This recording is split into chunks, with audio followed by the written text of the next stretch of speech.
Last Christmas Eve, while the porch lights outside flickered like they were fighting to hold on to the last scraps of warmth left in my life, my son Tyler walked through my door with a face as hollow as an abandoned house in winter.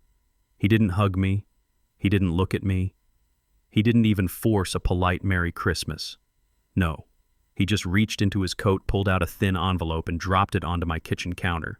Not gently, not respectfully, but the way a stranger tosses a bill across a gas station counter at 2 a.m. It hit the wood with a soft tap, a sound so small but sharp enough to slice through the last bit of peace I'd been trying to find. Then he said flat, emotionless, like reading off a teleprompter, "Did you send the payments yet?"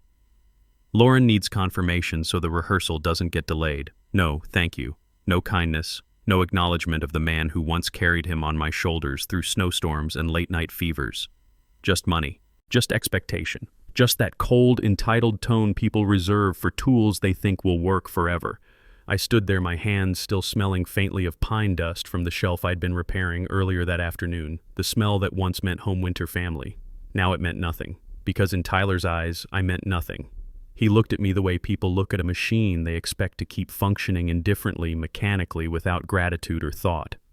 "I sent them," I whispered. "All of them." My voice sounded foreign, like it came from a man standing in another room watching his life collapse through frosted glass. "My name is Robert Dawson, 56, widower, owner of Dawson Hardware, a store I built with cracked knuckles, stiff mornings, and years the world never saw. I live alone now in the brick house where my wife Emily's memory still lingers in the corners like a perfume that refuses to fade. It used to be a home, a warm one, full of bread and the oven tools on the table and laughter in the hall. Now it's just a shelter, a cold one, a place where a man grows old quietly, surrounded by things he fixes, but a life he can't repair. Tyler, my only child, lives in another world entirely. A world of expensive dinners, big deals, and a fiancé who seems to believe my wallet is an inheritance she should have collected yesterday. I used to think my son didn't need anything from me anymore. I was wrong. He didn't need me. He only needed what I could create. My work, my savings, my sacrifice, everything but the man himself. Before I carry you deeper into this story, you the person listening right now, maybe you're stirring a pot on the stove watching steam rise like ghosts of things you don't say aloud. Maybe you're stuck in evening traffic, hands stiff around the wheel like you're holding your whole life together with just your grip. Maybe you're lying awake in a dark room beside a phone that hasn't rung in months, wondering how love turns cold without making a sound. So let me ask you something, quietly, honestly. Where are you listening from? What state? What hour? What kind of night is sitting outside your window right now? Because someone out there is hearing this at 11:23 p.m. standing alone in their silent kitchen. Someone else at 6:05 a.m. heading to a job that doesn't let them breathe. And someone somewhere has lived this betrayal, so exactly it feels like I'm reading pages torn from their own life. If even one line stings a little too sharply, if something in my voice feels like your story, to hit like. Share the video. Subscribe. Not for me, not for the algorithm, but because what happened next, the moment I finally stopped letting anyone treat me like I was fading, replaceable, disposable, changed Tyler's life forever. And whether you know it or not, you're going to want to hear what comes after this. $63,000. Every bit of savings I had, plus the portion Emily left behind when she passed. Gone. Tyler nodded when I told him the payments were sent, but his eyes never lifted from his phone. Lauren was texting him non-stop. Updates about the wedding aesthetic brand collaborators and the camera crew arriving at 5 p.m. I wasn't his father anymore. I was the financier. Then the back door swung open. Lauren walked in like she owned the house. Perfect waves in her hair. Gucci perfume slicing through the warm air of my old kitchen, her heels clicking sharp against the tiles Emily once scrubbed herself. She didn't greet me, just gave me one sideways glance, the kind of glance people give a delivery man standing in the wrong spot. "Tyler, I told you not to come alone," she said, smoothing her hair, her eyes skimming over me like I was an object, not a person. Then she turned to me, forcing a polite smile that didn't reach her eyes. "I just wanted to make sure all the payments you promised were on schedule. Tomorrow is very important." Tomorrow. The rehearsal dinner I paid for. The event where I was told to stay quiet so I wouldn't ruin the aesthetic. Tyler squeezed her hand and said, "Dad, just don't do anything to stress Lauren out. This is our day. Our day. And me." I was just a middle-aged man with rough hands, the unpaid help in the background of their perfect celebration. They left the house before I could say goodbye. The door closed behind them. A cold Christmas wind pushed through the cracks, sweeping away what little warmth the kitchen had left. I looked down at the envelope Tyler had dropped. Inside was a cheap picture frame, gold plastic, the words "Best Dad Ever" printed on the bottom. I laughed. It was the kind of laugh that makes your eyes sting and your throat tighten. December 24th, 2024, 6:00 p.m. The rehearsal dinner. The venue was beautiful, warm lights, soft music, the smell of expensive catering drifting through the hall. 60 guests, friends, co-workers, Whitaker relatives from out of town. I walked in wearing a polite smile and immediately heard Lauren's voice, sharp, irritated, carrying across the hallway. "Dad, I told you I can't cover for you anymore." "No, I don't have extra money. I'm getting married in 2 days." She stood behind a curtain, but her voice traveled like a blade. A few guests turned whispering. Then she spotted me. Her expression shifted instantly from stress to a polished fake smile. "You're here. Just sit somewhere over there." Somewhere over there? I found Tyler and handed him a small wooden box. "This was your mother's," I said softly. "She wanted you to have it on your wedding day." He touched the lid barely before Lauren swooped in, grabbed the box, and snapped, "Let's deal with this later. It doesn't match Tyler's suit aesthetic." And the box looks old. Old. Emily's box, the one she stained by hand. My heart tightened, but Tyler said nothing. When I turned to find a seat, Lauren suddenly turned loud enough for the entire room to hear. "You wore that to our rehearsal dinner." The room fell quiet. I looked down at my clothes, a clean denim shirt, pressed khaki pants. Not expensive, but tidy. Lauren crossed her arms. "This is a smart, casual event. No one wears that. You're throwing off the whole aesthetic." 2 older women nearby frowned at her, whispering, "She's being rude." But no one dared say more. Lauren continued, voice like cold steel. "We don't want any middle-aged drama ruining our wedding. If you won't follow the dress code, it's best if you leave." I looked at Tyler, waited for him to defend me. Just once. He kept his eyes on the hardwood floor. Silent. Lauren stepped closer, icy calm. "You're making everyone uncomfortable. Please, go home." The whole room was quiet, embarrassed for me. A man muttered, "God." On Christmas Eve, I swallowed hard. "I understand. I'll go." No one stopped me. No one asked if I was all right. I walked out to the parking lot. The cold Christmas air hit my face, sharp and punishing, like the world itself was asking why I had allowed this to happen. I sat in my truck, hands shaking. Robert Dawson, the man who paid for the entire wedding, had just been thrown out of my own son's rehearsal dinner. I didn't know it then, but that single moment, that silent walk to my truck, was the beginning of everything. The beginning of clarity, of cold anger, of self-respect clawing its way back to the surface, and of the decision that would bring their perfect wedding crashing to the ground. I sat in my truck for nearly 10 minutes before I could even think about starting the engine. Christmas fog clung to the windshield, catching the reflections of the twinkling lights strung across the venue. Inside, the music kept playing. People kept laughing, as if no one had just watched a father, the man paying for the entire celebration, get pushed out like he was nothing. I lowered my face into my hands. My mind wasn't blank. It was cold. Cold enough to numb the pain sitting behind my ribs. My phone buzzed once, then again. I glanced at the screen messages from Emily's side of the family. People who had known Tyler since he used to cling to his mother's apron in our old kitchen. "Linda, Robert, don't make a big deal. He's just stressed." "Tom, it's his wedding, man. Don't ruin the moment." "Melanie, Tyler's in a tough spot. Don't hold it against him." Not one of them asked if I was okay. Not one. I let out a laugh, a dry, humorless sound that didn't feel like it belonged to me. The phone lit up again. This time a name that didn't make my stomach twist. Ethan, Tyler's cousin, 30 years old. IT technician down in Birmingham. One of the few kids in the family who still remembered how to speak with respect. Ethan, Uncle Robert. I saw what happened. Are you all right? I closed my eyes. At least one person still saw me as a human being. I typed back, I'm fine. Enjoy the night with the others. He responded immediately. I can't enjoy it. Something felt wrong. I didn't reply. I didn't trust my voice or my hands to stay steady if I kept talking. Instead, I reached behind the passenger seat and pulled out the wedding binder I'd carried with me. Thick. Heavy. Every page organized like it was the most important project of my life. I laid it across my lap. Page 1, venue, deposit, $18 or $500. Page 2, catering, $12, $300.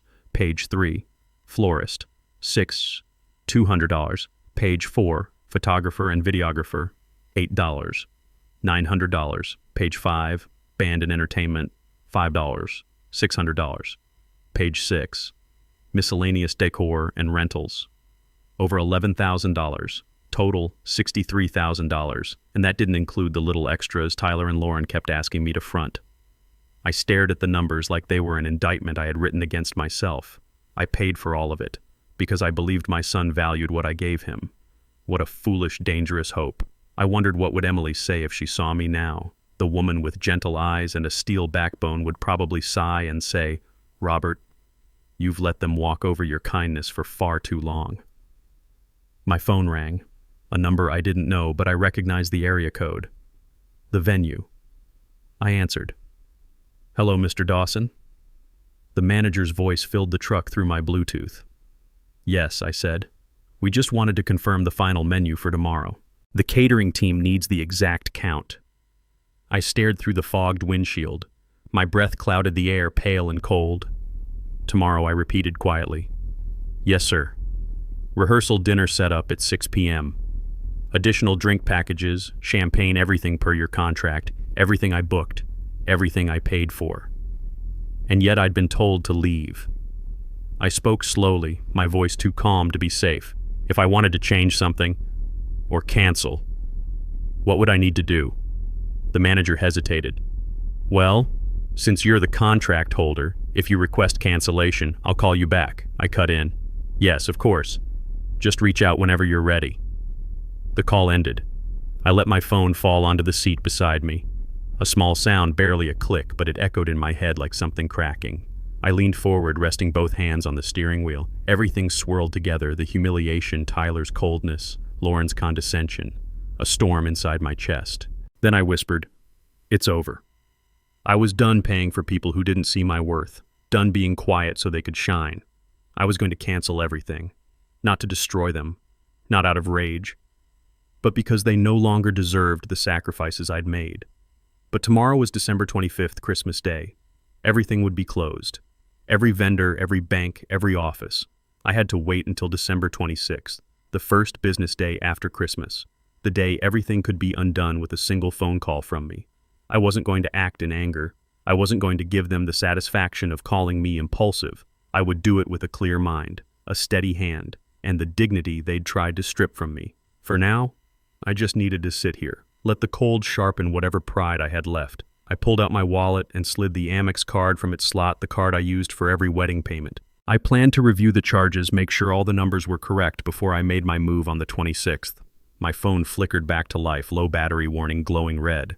I tapped on recent transactions, and the first line nearly stopped my heart, $3,200. Maldives resort deposit, $1,450. Louis Vuitton bridal luggage set, $889. Private chef experience, $612. Luxury spa package. I hadn't booked any of that, not $1. I scrolled, but the phone died, black screen, no sound. A thin, icy tremor crawled down my spine. I leaned back, staring out at the vast, empty parking lot, at the cold December dark swallowing the light around me. I didn't know it then, but those charges, those small glowing numbers on my screen were only the beginning. What I would discover next wouldn't just change the wedding. It would change my life and the meaning of the word family.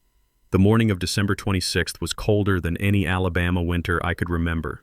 The kind of cold that stays even after the sun rises, the kind that seeps into your chest and settles behind your ribs. I stood at my kitchen counter, hands wrapped around a cup of coffee, but my palms still felt like metal. I hadn't slept. not a minute.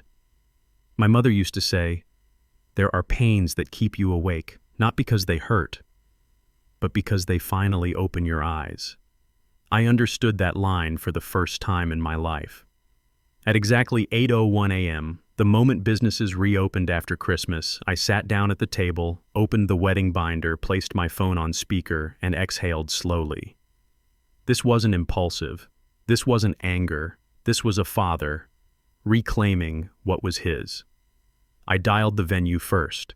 Carolina Pines Wedding Hall. "How can I assist you, Bethany?" The manager sounded polite, gentle, professional. "Bethany, this is Robert Dawson, contract holder for the December 27th event."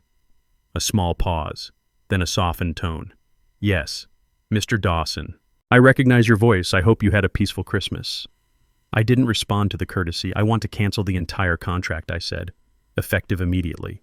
She didn't gasp. She didn't ask why. Instead, she released a breath, one that sounded like she'd been holding it since yesterday.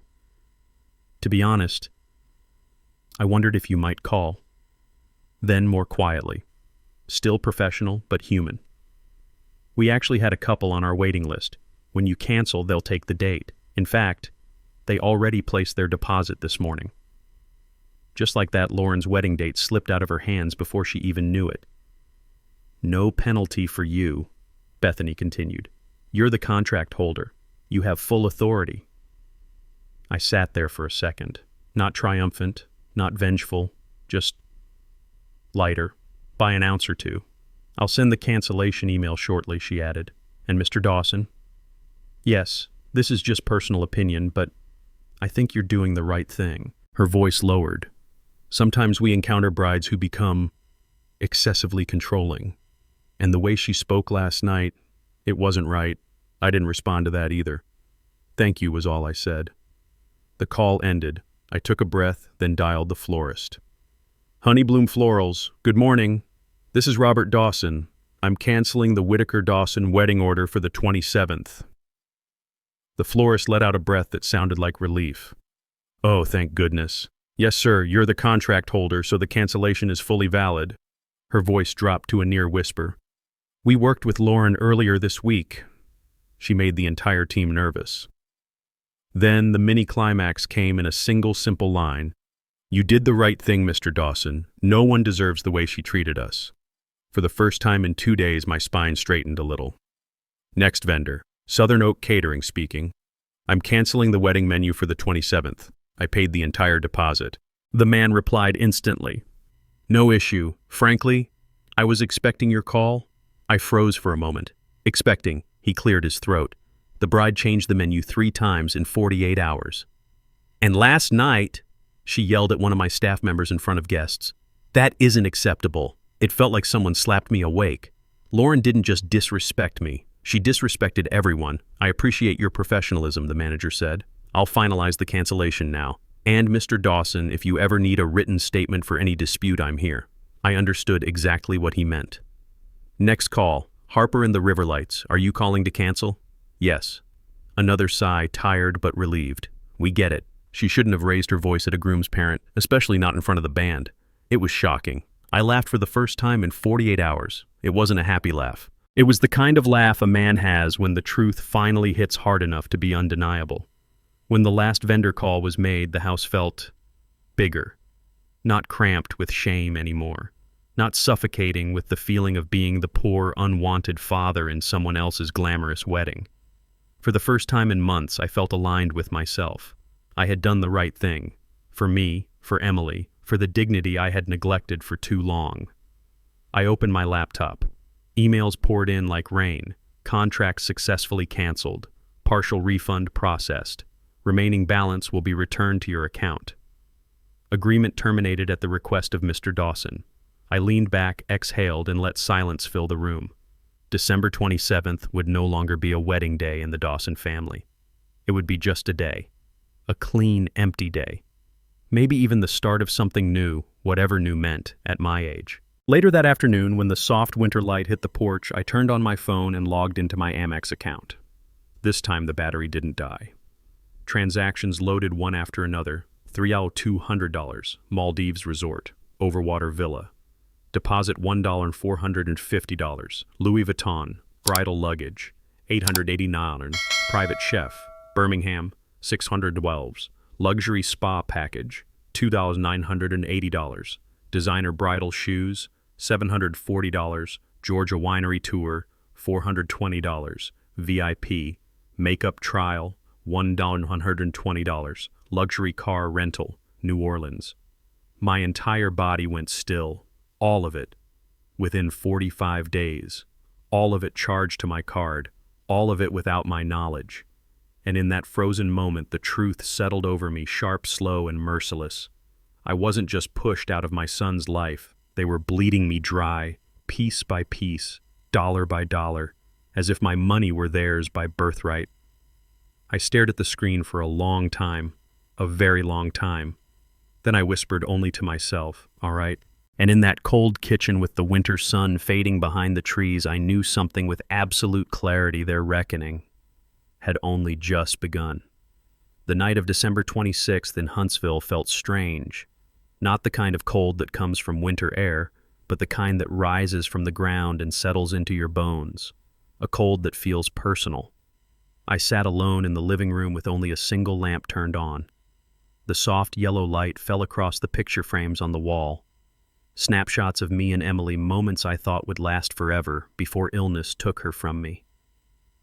I was never afraid of the dark, but tonight felt like the quiet moment before a doctor walks into the room and says, "We did everything we could."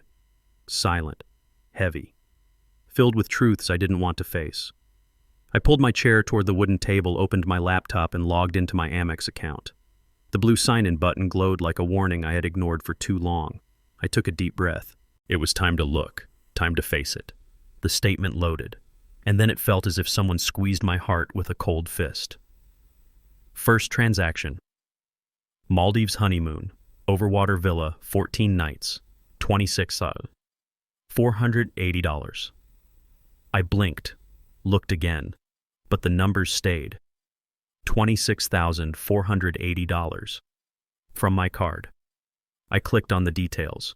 The reservation name appeared, Mr. and Mrs. Dawson. A bitter laugh slipped out of me, sharp and brittle like breaking glass. Mrs. Dawson, a title Emily carried for over 30 years, now worn by Lauren like a fashion accessory on a luxury vacation.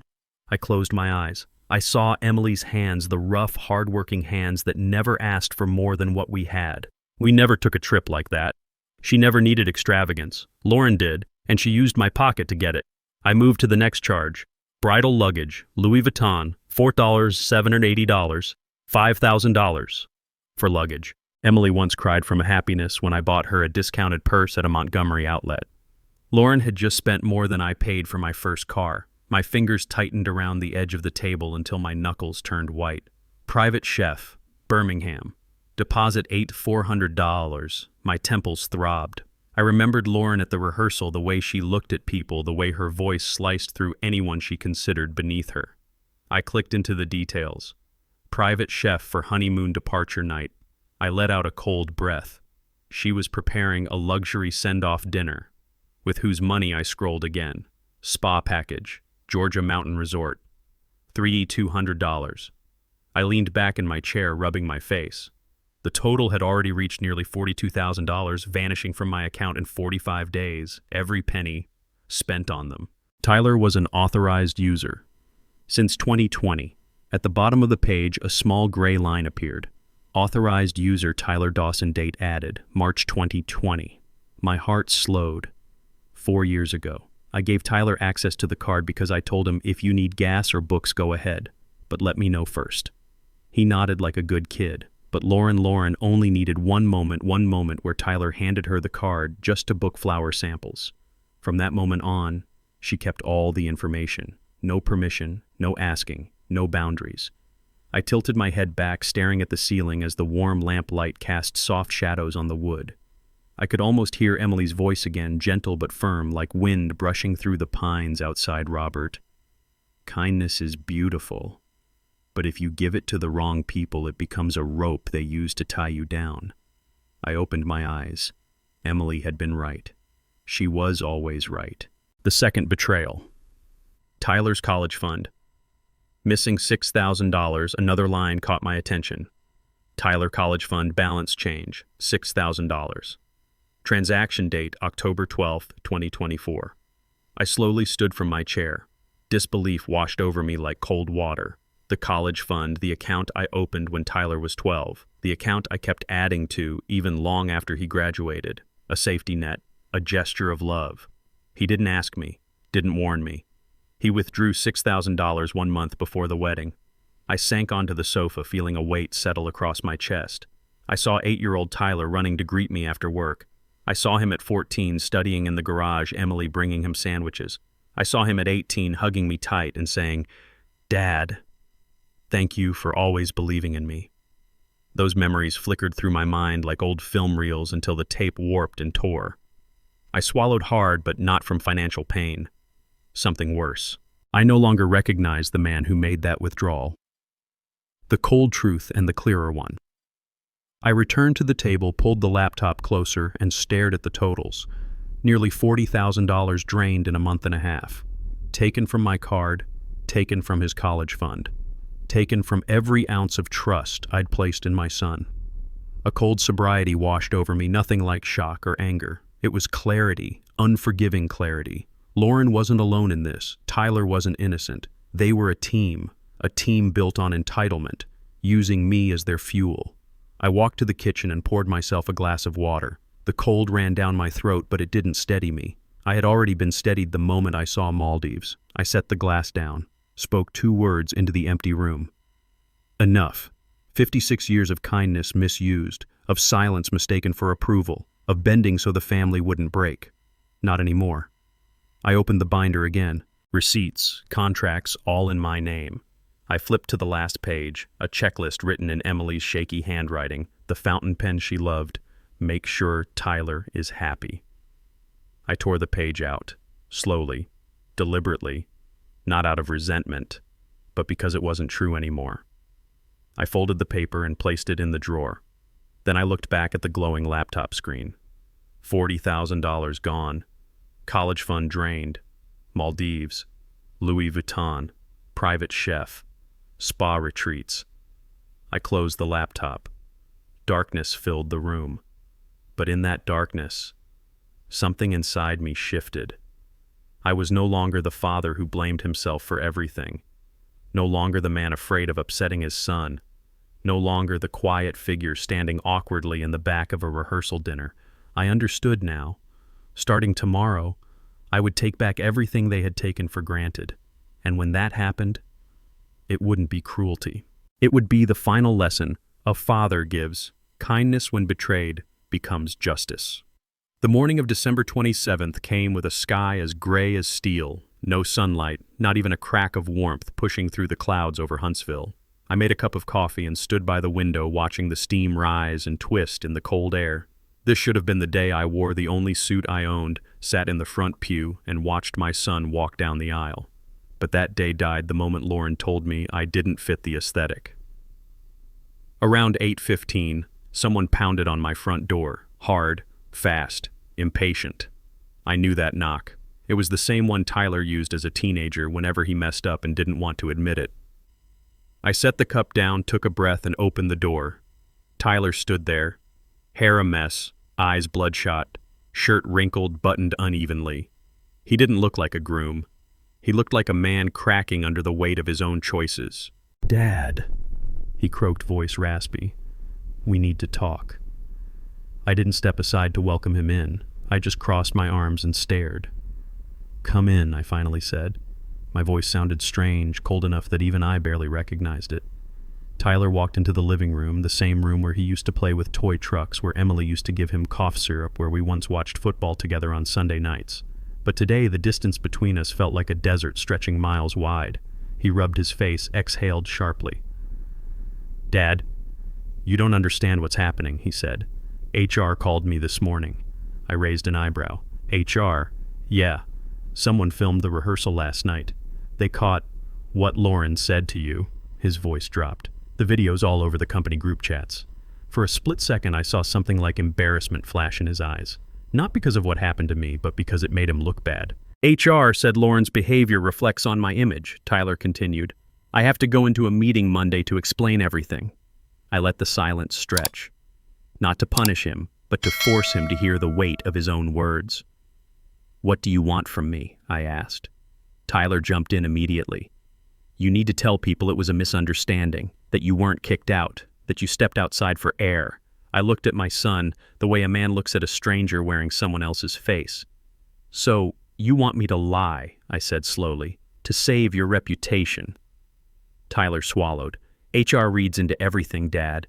You just need to—" He exhaled sharply. "I just need you to help me." I didn't move. I didn't blink. "Tyler," I said, "I didn't do anything wrong. I was humiliated in front of 60 people. Lauren cried all night," he snapped, voice cracking. "You ruined the rehearsal. You ruined our wedding." My heart didn't break. It settled, like a stone dropping to the bottom of a lake. He truly believed that. "You ruined everything," he repeated. "Lauren's entire family is demanding to know why you overreacted." I kept my voice steady, steadier than I felt. "I ruined it," I asked quietly. "Have you asked yourself what you and Lauren did to me?" He didn't answer. His silence wasn't remorse, it was accusation. And then came the sentence that would stay with me for the rest of my life. "No one is happy living with you." The room went absolutely still. The only sound was the wall clock ticking like distant footsteps. "No one is happy living with you." I thought of Emily, her hand finding mine every night before bed, her soft smile when I came home late from a long shift. The nights she and Tyler fell asleep on the sofa waiting for me to close the shop. No one was happy with me. Or was it simply that no one was happy now that I wasn't paying for everything? I stared straight into Tyler's eyes. "Well then," I said, voice low and calm, "if living with me is such a burden, your wife can take care of you from now on." He opened his mouth, but I didn't let him speak. "She's very good at it," I said, "especially when she's spending someone else's money." Tyler's face drained of color. I took a step closer, each step heavy like hammer blows on hardwood. I saw the statements, I said. Maldives, Louis Vuitton, private chefs, spa packages, and the $6,000 you took from your college fund. Tyler froze completely, utterly still. "Dad, you don't understand," he stammered. "It's better that I don't," I replied. "Because if I understood, it might be even worse." I pointed to the door. "Get out of my house." "Dad, today was supposed to be my wedding," he whispered. "Not anymore," I said. "There's no wedding. I canceled everything." And do you want to know the strangest thing? I stepped close enough to see the panic in his eyes. I don't feel guilty. Not one bit. For the first time in his life, Tyler looked small, smaller than I'd ever seen him. I opened the door. "Leave, Tyler." He walked out slowly, didn't turn back, didn't say goodbye. I closed the door behind him. The latch clicked, a small, sharp sound echoing through the empty house, and I knew without a doubt that the next chapter of my life would no longer be written with endurance, but with clarity. By late afternoon on December 27th, Huntsville looked washed in silver. A light mist fell over the city, not quite rain, not quite fog, just enough to make the world feel smaller, quieter, heavier. I sat in my living room with a cup of cold coffee in a house so silent I could hear the winter wind slipping through the cracks of the old window frame. I thought I would get a few hours of peace before the scandal found its way outside.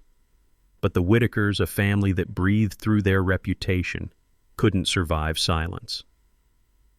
At 1:40 p.m., my phone rang. The name on the screen nearly made me laugh. Gary Whitaker.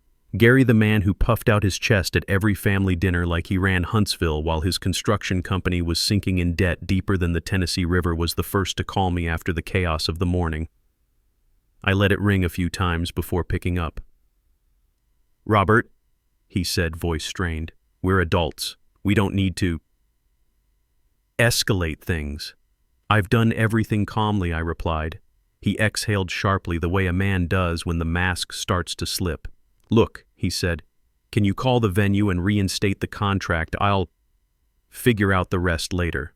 "Reinstate it," I repeated. "Gary, I canceled because your daughter told me I wasn't welcome. Why would I bring it back?" Gary's voice tightened. "Lauren, she can be a little hot-tempered. Everyone knows she likes to be in control. You're the older one, you should be more understanding." I gripped the phone.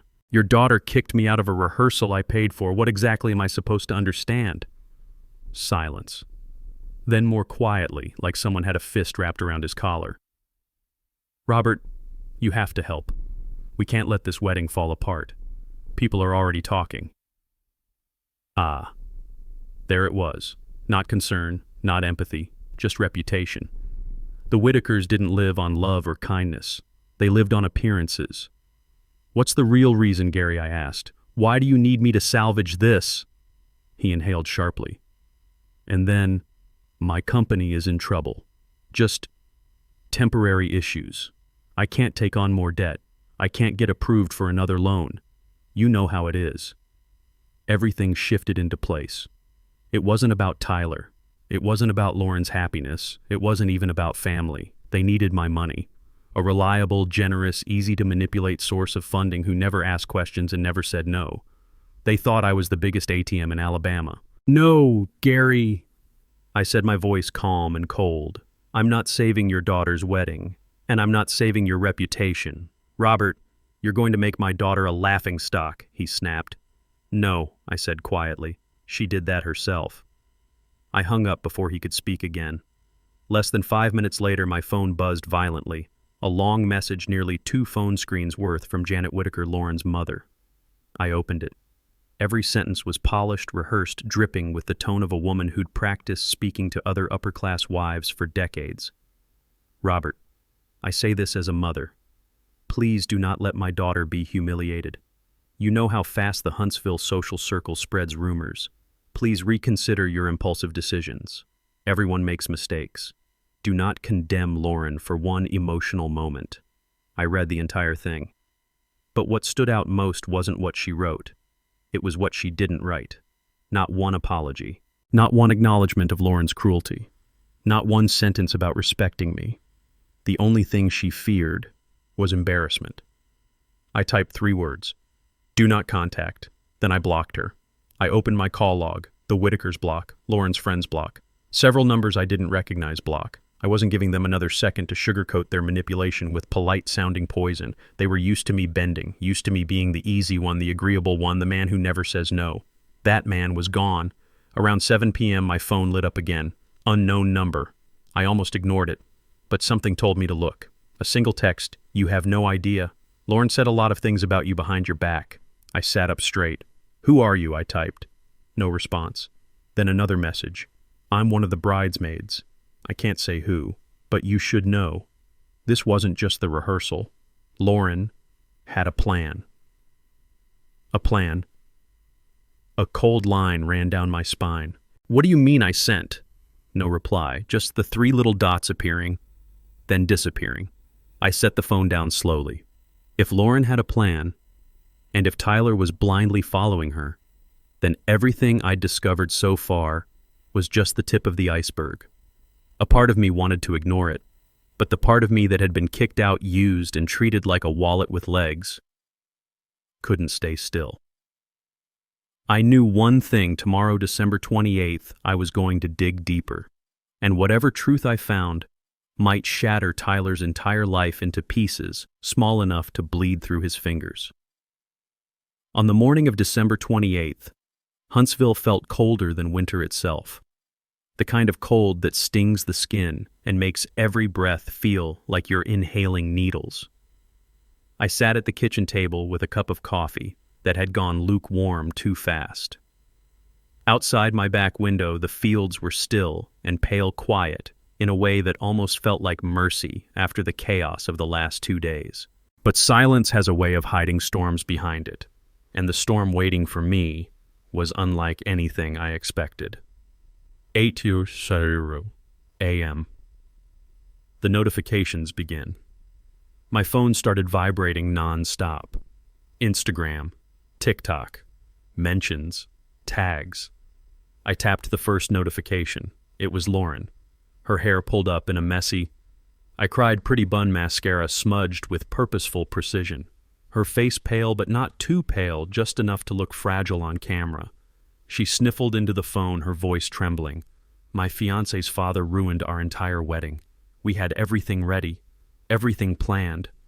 And he canceled all the payments because he hates me. She dabbed her eyes with a tissue. Then she did the thing that made my stomach drop. She put my full name on the screen. His name is Robert Dawson. He destroyed our wedding. For older Americans, that's not drama. That's a digital attack one that can have real consequences. But her video didn't go viral. Not yet. Just a few sympathetic comments. So sorry, babe. Some parents are toxic. You didn't deserve this. Lauren had the tears. But she didn't have evidence. In the age of social media, tears alone don't carry weight. People want receipts, screenshots, recordings, drama with teeth. Lauren had none of it. 10:00 a.m. The first crack. I was about to head to the garage when a former employee messaged me, "Mr. Dawson, you should see this." He sent a screenshot of an anonymous story from a wedding vendor group. Bride yelled at us because the roses didn't match her skin tone. We're relieved the wedding is off. No names, no tags. But everyone in the Alabama wedding community knew exactly who they meant. Only one bride demanded roses 2% darker to match my undertone. Lauren Whitaker. The story spread like wildfire. Suddenly, Lauren wasn't the victim anymore. She was a bridezilla, the American term for a bride who treats everyone like servants and thinks the world owes her perfection. And once that label sticks, it almost never comes off. 11:30 a.m. The wedding forums catch fire. On Alabama's largest wedding forum, a post shot to the top in under 10 minutes. Did the Whitaker-Dawson wedding just get canceled? What's the real tea? Comments poured in. I heard the dad paid for everything. I heard she screamed at him. Vendors are pulling out something's up. Some people shouldn't get married. When the wedding community smells drama, they dig deeper than journalists. I knew it was only a matter of time before things exploded. 4:00 p.m. The bombshell. My phone lit up. It was from Chloe, the bridesmaid, who messaged me anonymously the night before. But this time she wasn't hiding. She posted publicly, "I'm Lauren's bridesmaid and I can't let her lie about Mr. Dawson anymore." Then she laid it out line by line. Lauren used my Amex multiple times for practice shopping. Tyler gave Lauren my card info in September. Lauren forced bridesmaids to buy $900 dresses for the aesthetic. Lauren said behind my back, "He looks so poor it embarrasses me to stand next to him." And then she posted screenshots, 4 of them. 1. Lauren demanding Chloe buy the $900 dress. 2. Lauren posing in a Louis Vuitton fitting room captioned, "Relax. Tyler's dad will pay." 3. Tyler sending Lauren my Amex info. 4. Lauren mocking me. Robert looks like an old man trying too hard. Within 15 minutes, Chloe's post had 1,800 likes, 700 shares, hundreds of comments, none of them in Lauren's favor. This is disgusting behavior. Poor Mr. Dawson. Bridezilla energy X100, using someone's father like an ATM. Good for him for canceling everything. Lauren disabled comments on her page within minutes. The internet wasn't buying her tears anymore. 5:30 p.m. Lauren tries again. She posted a video. Everything is twisted. Chloe is lying. People are jealous. We didn't steal anything. But the comments came in too fast. She has screenshots. You don't. Classic gaslighting. Good luck rebranding after this. Girl, no one believes you. Lauren deleted the video, then deleted the post, then shut off comments entirely. And finally, she made her entire account private. The one thing she didn't expect was the truth catching up to her. Proof is louder than performative crying. 8:08 p.m. The photo that broke everything. I was locking the front door when another message came through. You need to see this. A link to the Huntsville wedding community group. Someone had leaked a photo from the rehearsal the moment Lauren pointed at me mid-sentence ordering me out. Caption, "This is the father she threw out." The picture was painfully clear. Lauren's face twisted in rage, Tyler standing behind her, eyes down doing nothing, and me, alone holding a gift box for my son, looking like a stranger in the middle of a celebration I paid for. It exploded instantly. 4,000 likes, 200 shares, hundreds of comments.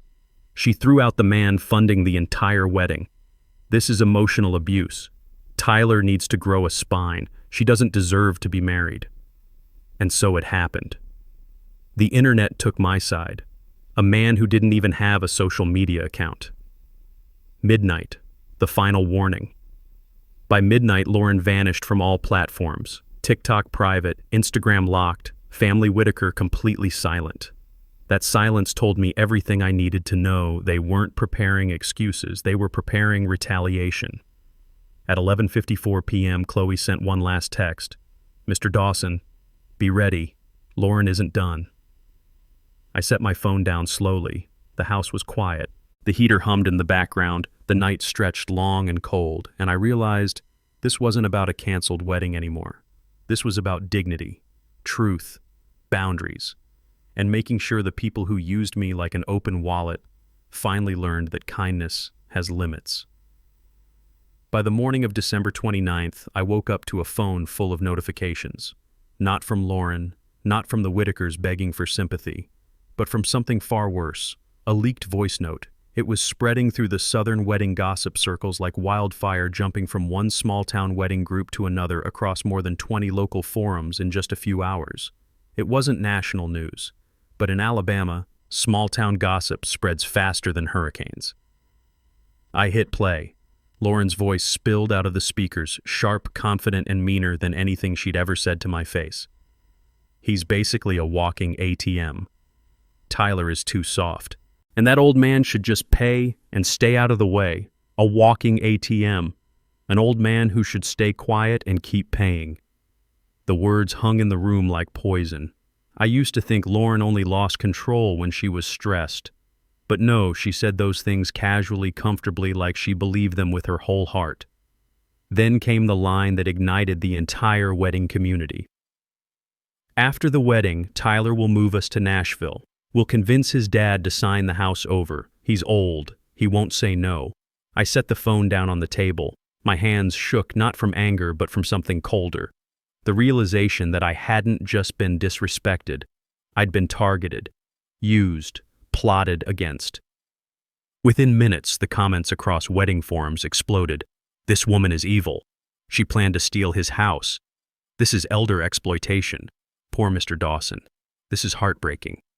Lauren stayed silent, and on the internet, silence is the closest thing to a confession. Her downfall wasn't fast, it was steady. Lauren wasn't an influencer with millions of followers. She only had around 8,000 mostly old classmates, neighbors, and people who liked her southern lifestyle posts. But from noon until evening, I watched that number fall slowly. Steadily. 8, 24, 7, 912, 7, 665, 7, 211. Not dramatic, not sudden, just one person after another stepping off a sinking boat. I turned off my phone, not happy, not triumphant, just strangely calm, because what I was watching wasn't revenge, it was consequences. December 30th, the Amex leak. The next morning around 10 a.m., Ethan called. "Robert, you need to look at this." I opened the Bridal Mess Hall group, the largest wedding drama community in the region.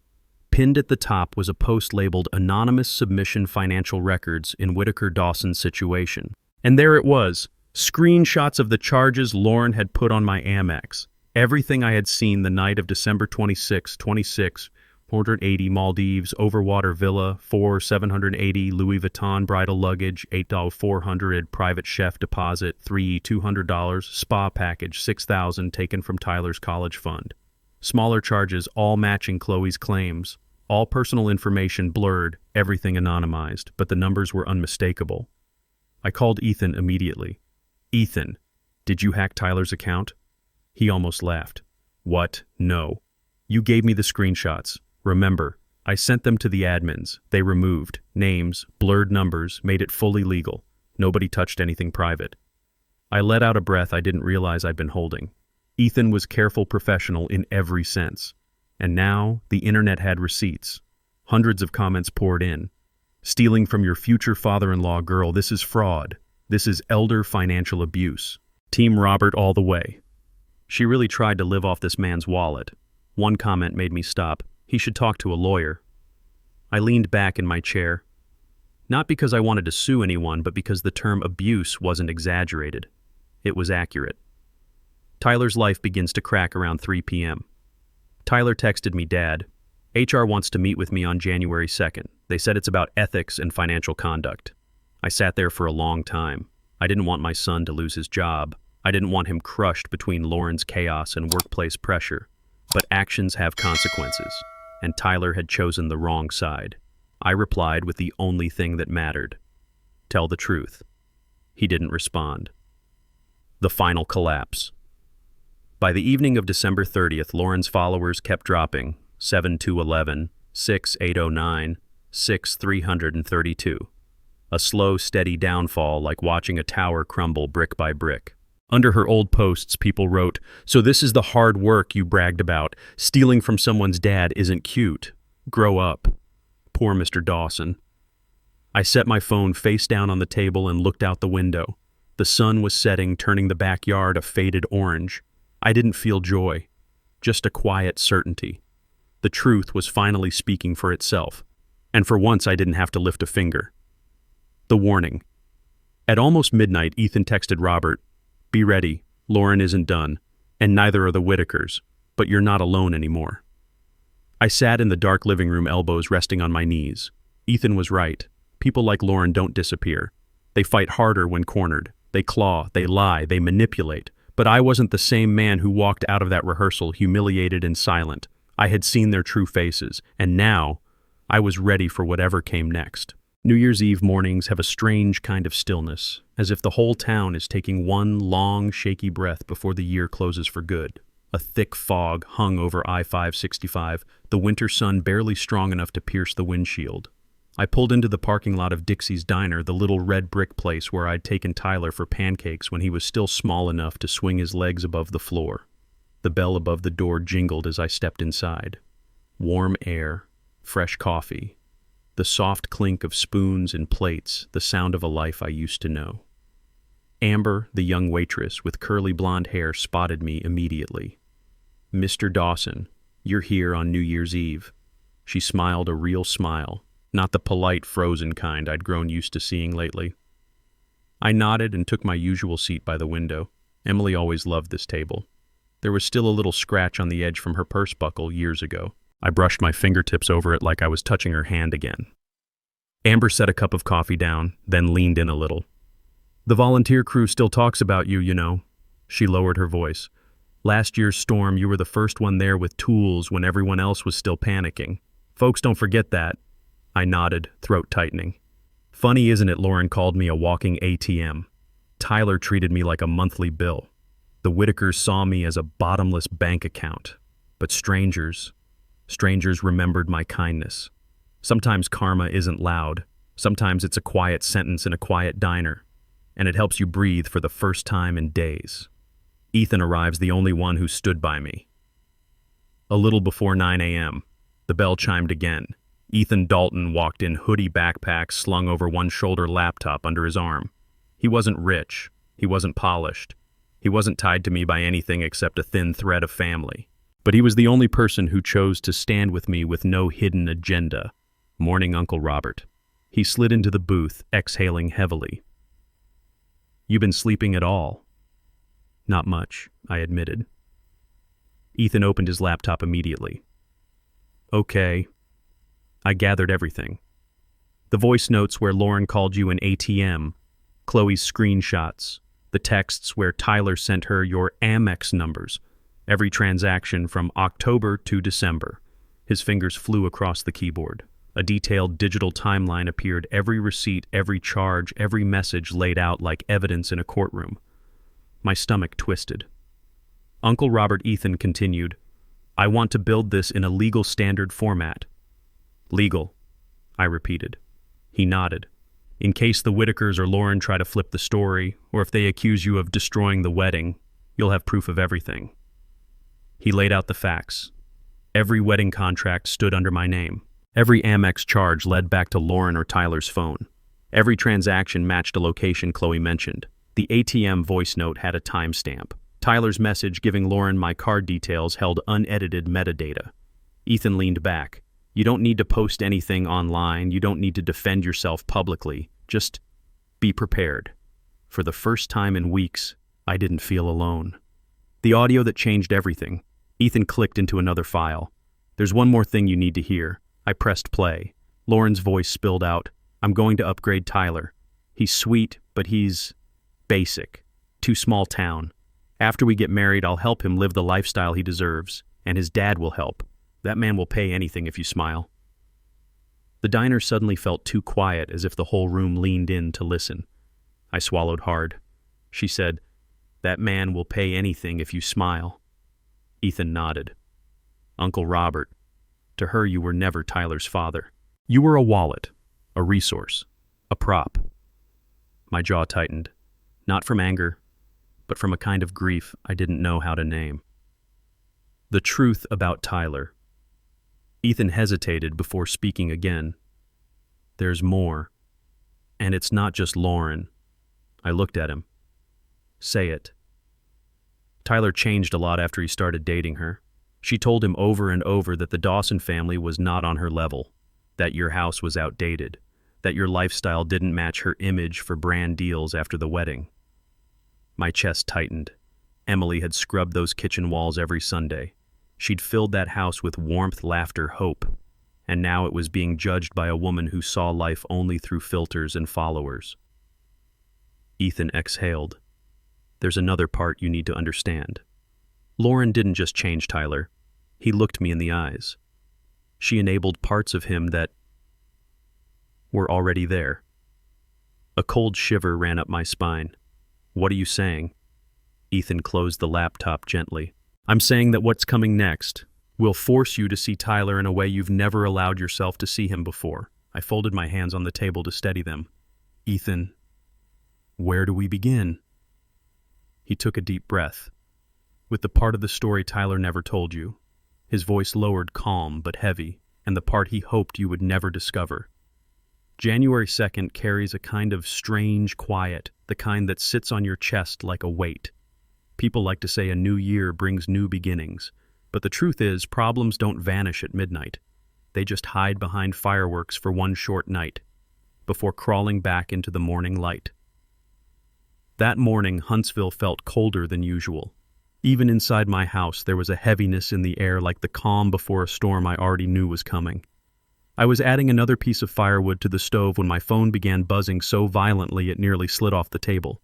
I picked it up. Tyler. 5 missed calls. On the 5th call, I finally answered.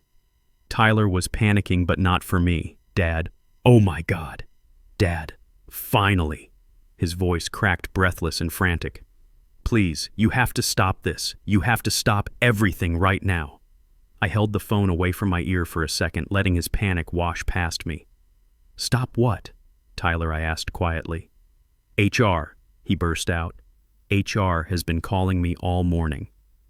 They're demanding a report on my behavior because of that rehearsal video, because of Chloe's post, because of the voice note Lauren recorded." I leaned one hand on the fireplace, letting the warmth hit my back. "I haven't said anything to anyone," I told him. "I haven't posted a word about you or Lauren. I've stayed silent." "Dad, you don't understand," Tyler shouted. "Everyone online thinks I'm a scumbag. They think I'm using you. HR is questioning my ethics. They're telling me this could affect my promotion." His voice wasn't filled with guilt, not remorse, not shame for what he and Lauren had done. Only fear. Fear of losing status. Fear of losing face.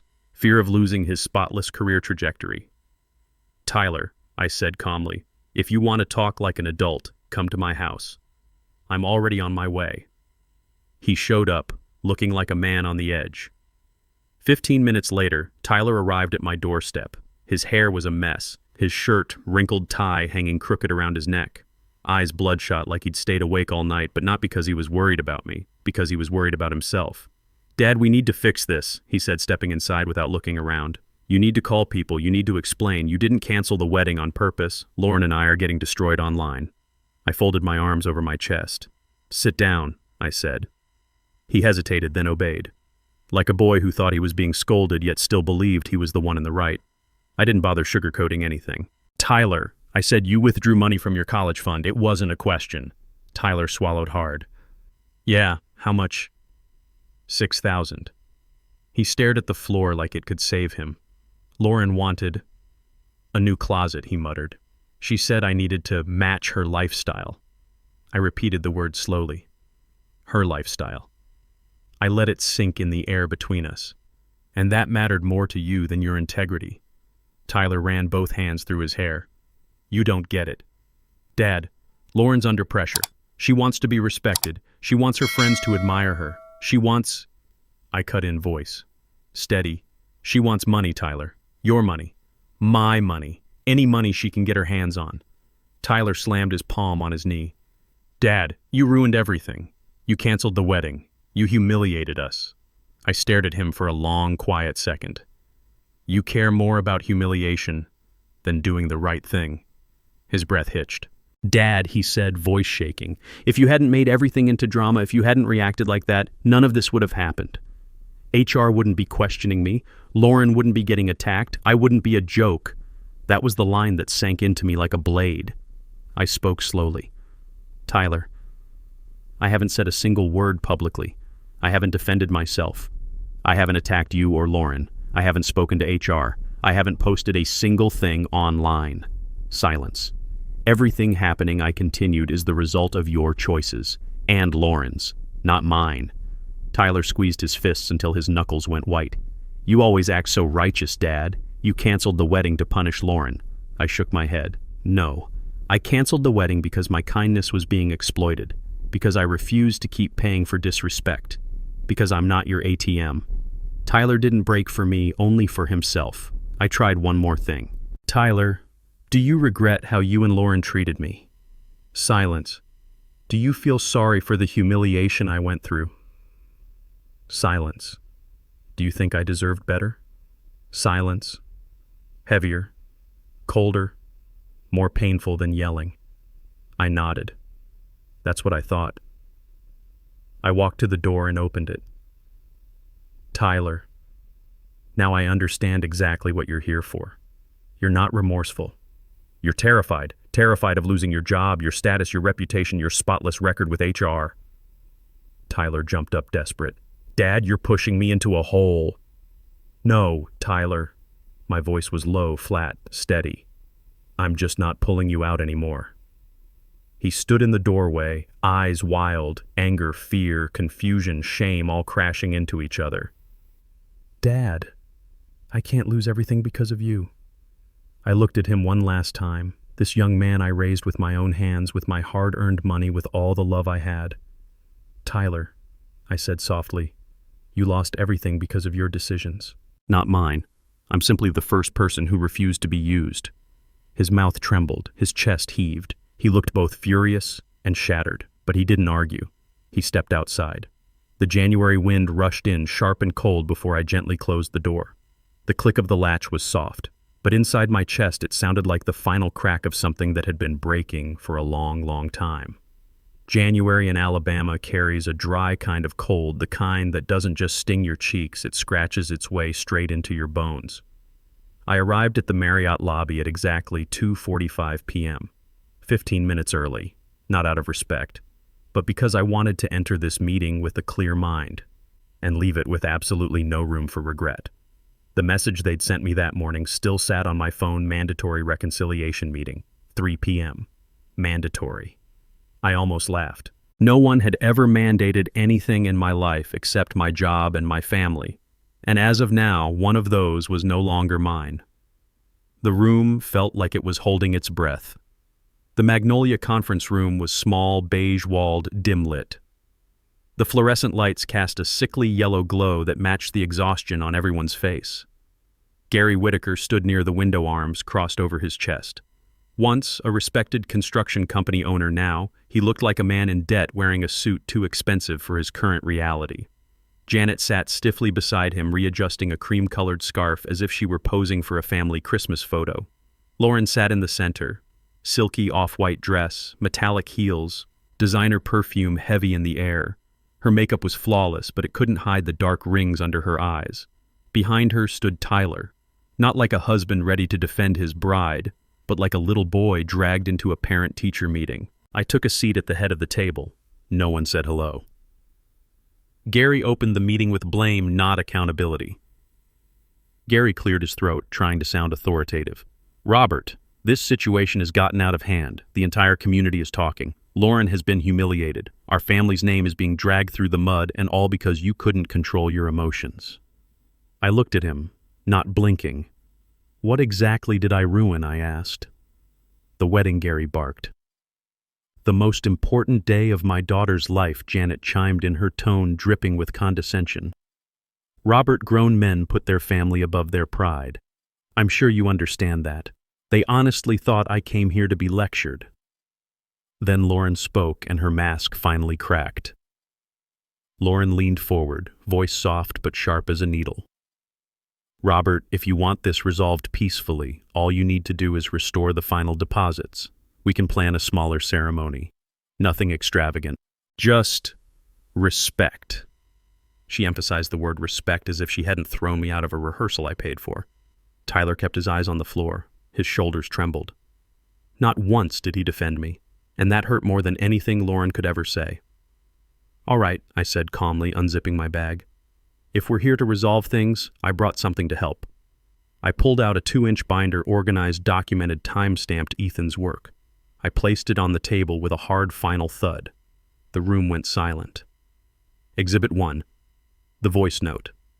I pressed play. Lauren's voice filled the room, sharp, casual, cruel. He's old and easy to manipulate. I'm pushing for the honeymoon upgrade next. An ATM like that, I'd be stupid not to use it. Janet gasped. Lauren, what did you just say? Lauren's face drained of color. That's fake. Someone deep-faked me? That's not me. I slid a printed transcript across the table. Metadata, timestamp, verification logs. Her lie collapsed immediately. Exhibit 2. The Amex statement. I pushed the stack of statements toward them. Maldives Overwater Villa, 26, $480. Louis Vuitton, bridal luggage, 4, $780. Private chef, deposit, $8, $400. Spa package, 3, $200. Gary shot to his feet. Good Lord, Lauren. Lauren stammered. I just held the bookings. I was going to cancel. I swear Tyler gave me the card. Exhibit 3. The screenshot of Tyler sending her my card. Info. There it was in Tyler's handwriting. Here, babe, use Dad's card. Tyler's entire body went rigid, his face drained of color. I looked straight at him. Do you have anything to say for yourself? He said. Absolutely nothing. Exhibit 4. The bridesmaid's evidence. I spread out the printouts, screenshots, chats, descriptions, quotes. Robert will pay for everything he's owed. If Tyler doesn't give me the wedding I want, I'll be embarrassed. He looks poor next to us. Janet slammed her palm on the table. Lauren, this is fraud. Lauren exploded. Shut up, Mom. This is my wedding. Exhibit 5, Ethan's legal style timeline. Every date, every transaction, every message, every detail, laid bare. Lauren broke first. Mascara streaming, voice cracking. You can't do this. You owe me without you. My wedding is ruined. I rose to my feet. I looked each person in the eye. Gary, Janet, Tyler, Lauren, and spoke slowly, clearly, like carving words into stone. You treated me like a walking ATM, and forgot something important. Even ATMs have withdrawal limits. And today, mine reached the maximum. No one spoke. Tyler looked like his world had collapsed inward. Gary sagged into his chair, ashen. Janet covered her mouth, horrified. Lauren stood frozen, ruined mascara streaking down her cheeks like melted ink. I closed the binder with one cold, echoing click. The meeting is over. Not a suggestion. A verdict. Lauren lunged toward me, screaming, You old failure! You ruined my life. You'll pay for this. I didn't turn around. I walked out the door. The hallway light hit me cold, pale, honest. And when the door clicked shut behind me, it sounded exactly like the ending of a chapter that had needed to end for a long, long time. The next morning, my phone buzzed. A message from Tyler, Dad. HR suspended me for 2 weeks. I might lose my job. I stared at the screen for a long moment. No anger, no bitterness, only clarity. I replied with a single line, You're paying the price for the things you stayed silent about. No more, no less. Mornings in Asheville always begin with a kind of silence that's hard to describe. Not emptiness, but a gentle quiet that makes you want to breathe a little deeper just to hold on to it a moment longer. On November 11th, 2025, the sky over the Blue Ridge foothills was a pale winter blue, soft clean, like a piece of cloth freshly washed and hung in the mountain air. I stood on the porch of my pine wood cabin, a cup of hot coffee in my hands, steam rising into the cold. The scent of roasted beans blended with young pine and the sharp bite of early winter. This cabin isn't big. 2 bedrooms, a small kitchen, a living room with an old fireplace I rebuilt myself. But every inch of it, every board, every nail, every stone belongs to me. And for the first time in my life, I could say the words, "This is my home," without hesitation. The past year wasn't easy. I sold my old house in Huntsville. Not because the walls held pain, but because the memories did. That kitchen where Tyler used to run in and wrap his arms around my leg. The bedroom where Emily read every night. The garage where I stood for 20 years fixing tools and saving every dollar to raise a family. Leaving the house wasn't the hard part. Leaving the memories was. But when I reached the Blue Ridge foothills, I understood I had done the right thing. Dawson hardware still runs fine. Tim, the young man I hired last year, manages almost everything now. A humble kid, reliable, steady. The kind of man who doesn't demand, doesn't expect, just shows up and works. I drive down to the store only a few times a week. Less pressure, less noise, less of the "you owe us" and do more that once filled my days. My life is smaller now, but fuller. At 9:12 a.m., my phone buzzed on the kitchen counter. Tyler. I stared at his name for several seconds before picking it up. The message was short. "Dad, I'm in Asheville. I just want 10 minutes. Please." I looked at the screen the way you look through an old window seeing the past, the hurt, the pieces of someone you used to know. I set the phone down. I didn't respond. Not out of hate, I don't have the strength to hate anyone anymore. But because of a truth I spent a year learning. Not every relationship is meant to be saved. Tyler chose Lauren. He chose silence while I was humiliated. He chose image over integrity, pride over decency, convenience over courage. And so now I choose boundaries. That afternoon, sunlight broke through the clouds in thin ribbons. I opened the old leather notebook Emily left behind, the one thing untouched by 12 years of time. Inside were pieces of our life. The honey barbecue recipe Tyler used to beg for. A Christmas list from 2009. Quotes she scribbled between stirring pots and folding laundry. A few Polaroids from the year we married. And on the very last page, written in a slanted hand because her wrist hurt that day, was a single line. Kindness is strength. But boundaries are freedom. I traced the letters with my thumb. It felt like hearing her voice again, soft, steady, wise. She was always right.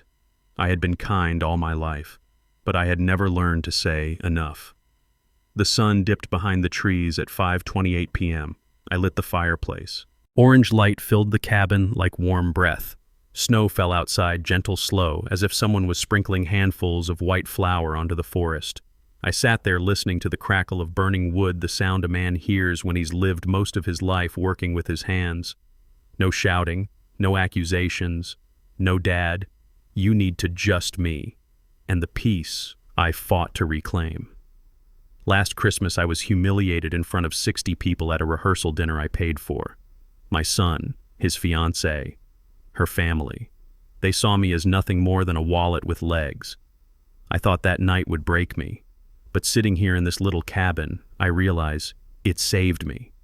Without that night, I would have kept paying, kept swallowing disrespect, kept pretending the people I loved still cared. Last year's silence was weakness. This year's silence is freedom. A freedom I paid dearly for, but would pay for again. Lauren deleted all her social media in February. The Whitaker family disappeared from Huntsville events. The voice notes and spending leaks ruined whatever reputation they clung to. Tyler. I heard he's working part-time at an outdoor supply store in Knoxville after HR chose not to renew his contract. I don't feel joy about it, but I don't feel sorrow either. Every person has to live with the choices they make. I opened a new journal, my own this time, and wrote November 11th, 2025. I'm still here. But more importantly, I'm here for myself. I closed the book and set it on the table. Then I hung Emily's favorite ornament on the porch, a small glass globe with a silver streak inside. Christmas is coming. But this time, I'm not afraid of it. Thank you for listening to my story. If you've ever been mistreated, taken for granted, or used by the very people you loved the most. If you've ever stood alone in the cold of a winter night wondering whether you were the problem. I want you to know this: you aren't alone. Your voice matters. Your boundaries matter. Your story matters. If you feel comfortable, please share your own experience in the comments below. And if this story resonated with you, I'd be grateful if you would like, comment, and subscribe so more people can find these stories of justice, dignity, and reclaiming your life. Thank you for being here. And I hope this Christmas brings you something I spent a lifetime learning. Freedom isn't walking away from someone. Freedom is returning to yourself.